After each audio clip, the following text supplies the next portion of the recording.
ভারতের বিপক্ষে খেলায় বাংলাদেশের এমন হাল হওয়ার পিছনে ব্যাটারদের দোষ দিলেন বাংলাদেশের বোলার তাসকিন আহমেদ। যেখানে ভারত 144 রানে 6 উইকেট হারানোর পর সেই ম্যাচটি তাদের নিয়ন্ত্রণে নিয়ে গেছিল, সেখানে বাংলাদেশ দল মাত্র 149 রানে অল আউট হয়ে যায়। আর এর পিছনে বাংলাদেশের ব্যাটারদের বেশি ব্যর্থতা, যা জানিয়েছেন বাংলাদেশ দলের পেস বোলার তাসকিন আহমেদ।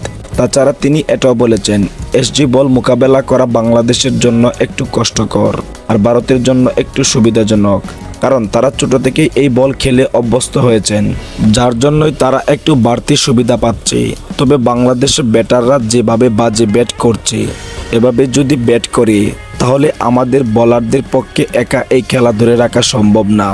কারণ বোলিং, ব্যাটিং, ফিল্ডিং 3 পজিশনে যদি একটি দল ভালো করতে না পারে, তাহলে শুধু বোলিং করে জয়লাভ করা সম্ভব না।